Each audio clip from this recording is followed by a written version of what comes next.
হ্যাঁ, সরস্বতী পুজোর দিনই আমাদের ইলিশ পুজো। আর এই মাছটা তেল ছাড়া শুধু বেগুন দিয়ে রান্না করতে হবে। বাড়ির বড়দের কাছেই শোনা যাদের শিকড় পূর্ববঙ্গের ফরিদপুর, ঢাকা, বরিশাল, খুলনা, চাঁদপুর এই অঞ্চলের মানুষেরা নতুন ইলিশ ঘরে তোলে তাকে পুজো করে সম্মান দিয়ে।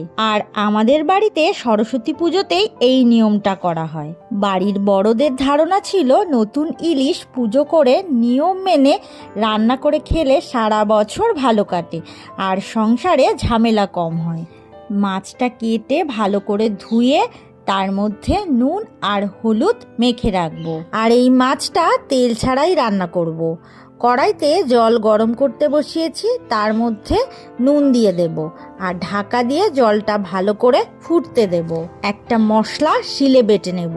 খুব বেশি মশলা এখানে দেব না, তার মধ্যে দিচ্ছি সাদা জিরে 4 চামচ পরিমাণ আর গোলমরিচ 10-12টা। ব্যাস এইটুকু মশলাই এখানে দেব। খুব ভালো করে শিলে এটা বেটে নেব। মশলা বাটা হলে একটা বাটিতে তুলে নিয়ে এবার জলটা ফুটে উঠলে এর মধ্যে কাটা বেগুনের টুকরোগুলো দিয়ে দেব আর দিয়ে দেব অল্প পরিমাণে হলুদ গুঁড়ো আর দিয়ে দিচ্ছি 7-8টা কাঁচা লঙ্কা আর বাটা মশলাটা দিয়ে দিলাম, যেই মশলাটা বেটে রেখেছিলাম। আর বেগুনটা এইভাবে মশলার সাথে খুব ভালো করে সিদ্ধ করে নেব। আর এর মধ্যে তাহলে মশলাটাও ঢুকে যাবে। আর এরপর বেগুনটা যখন সিদ্ধ হয়ে যাবে এবার এর মধ্যে দিয়ে দেব নুন হলুদ মেখে রাখা ইলিশ মাছের পিস।